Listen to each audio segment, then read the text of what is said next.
Jacques-Louis David was a French painter and active French revolutionary from the 18th century who focused on neoclassicism painting. David was fortunate enough to be born into a wealthy family in Paris. At a young age, his father died, making his mother send him off to his also prosperous architect uncles. Through them, he was influenced in becoming an architect, but realized as a young adult that he wanted to become a painter.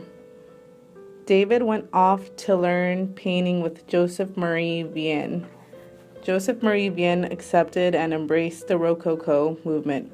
However, David learned about the paintings of Raphael Mengs, who painted historical events and real-life scenarios of the time. David was convinced that his calling was not to paint sceneries of pleasure and beautiful humans. That led him to paint his first pre-revolutionary painting, the Vestal Virgin. David firmly believed that art needed to remain classical and focused on paintings that reflect righteousness and thought. This painting is called The Death of Marat by leading French artist Jacques-Louis David. It is an iconic 18th century, 1793 specifically, oil on canvas painting. It is currently on display at the Royal Museum of Fine Arts of Belgium. David paints the French revolutionary leader Jean-Paul Marat. He is depicted lying dead in his bathtub. Since Marat was such a radical journalist, he was targeted and murdered by Charlotte Corday.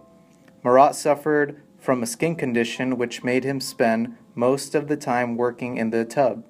Ironically, Corday the murderer did not flee the scene of the crime. Marat's political enemy Corday was later executed for the crime. David paints Marat in an idealized manner. There are no signs of Marat having a skin condition in the painting. There is a strong neoclassical focus on depicting his musculature and pale, lifeless body. The background gradiates from light to dark and is minimalistic. It is said that David painted the green rug, papers, and pen that he saw the day before the assassination. Two works of art David possibly looked to for inspiration for Marat's body form are Michelangelo's La Pietà and Caravaggio's Entombment of Christ. Both show a dramatic death. The intervention of the Sabine women depicts the scene after the Sabine women had been abducted by the neighboring Romans, who seeked wives to make families, since the Romans had no women in their tribe. The Sabines refused their women to marry Romans, and years later attacked Rome to get their women back. It's considered to be a sequel to Poussin's The Rape of the Sabine Women's painting. The intervention of the Sabine women is a personal and political painting for David, an inspired painting by his wife, who visited him in jail, with the theme being love prevailing over conflict. In most of David's painting, men play the role of sacrificing for the state, and women usually are very emotional, passive, and concerned about their own selfish needs. In the intervention of the Sabine women, Hersilia, who is the daughter of Titus Tatius, on the left, and wife of Romulus on the right, is rushing between her husband and her father and placing her babies between them. Dressed in white, she represents purity and righteousness.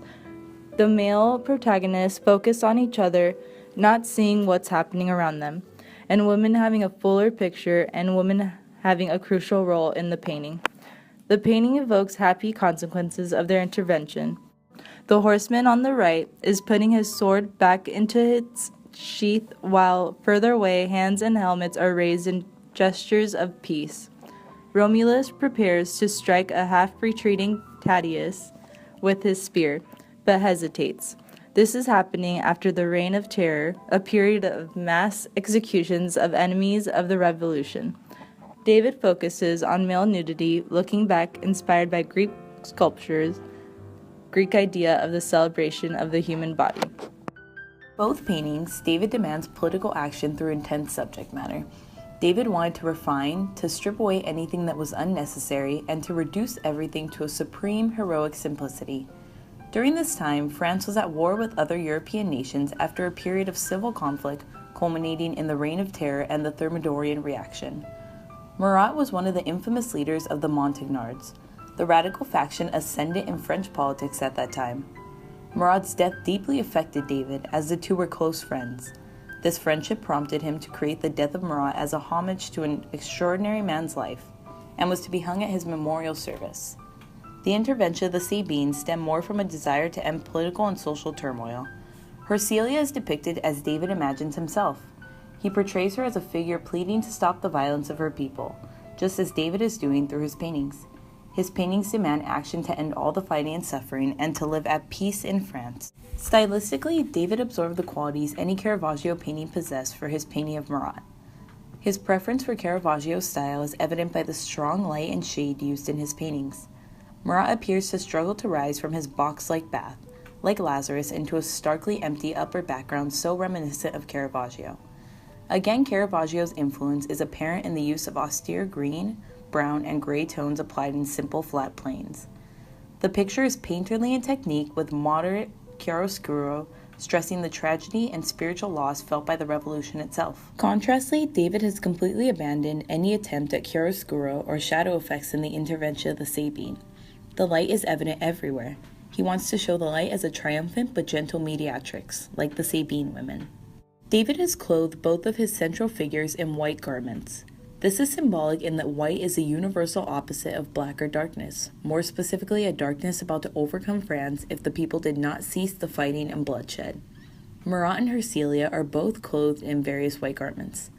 For Marat, David is emphasizing his purity and righteousness as a revolutionary, as well as his admiration and respect. Hercilia's choice of a white tunic symbolizes her pure intentions for the violence between her past and present nations to cease. She argues that enough have perished in a battle that should never have begun, just as David perceives the fighting between the revolutionaries as pointless and unnecessary. The white in both translate David's agreement with and support of the revolutionary movement, but oppose the violence and bloodshed. Whereas the death of Marat has no indicated motion, the characters in the intervention of the Sabine are in constant motion. In this painting, Marat is static, caught in the grips of death and unable to move any part of his body. The element that we probably find most seductive about this painting today is the way in which David has projected and controlled the tumultuous movement of all the figures, which he then brings to an abrupt halt. Hercilia and the other Sabine women really seem to be bursting onto the scene, which they dominate. In contrast, the armies are only suggested, rather than represented, by a forest of lances, pikes, and standards. The leader of the cavalry puts his sword back in its sheath. The horses rear in a static, quivering motion. The two warriors who are about to clash are frozen in their attitudes, their furious precipitation arrested as they seem rooted to the spot. The death of Marat was created to encourage the people of France to finally succeed in overthrowing the corrupt French government. He attempted to convey his outrage and sadness at his close friend Marat's death into the painting, with the hope that the revolutionaries of France would receive his message and feel the need for vengeance as deeply as he did. The intervention of the Sabine, finished a few years after the completion of the death of Marat, was seen as a plea for the people to reunite after the bloodshed of the revolution.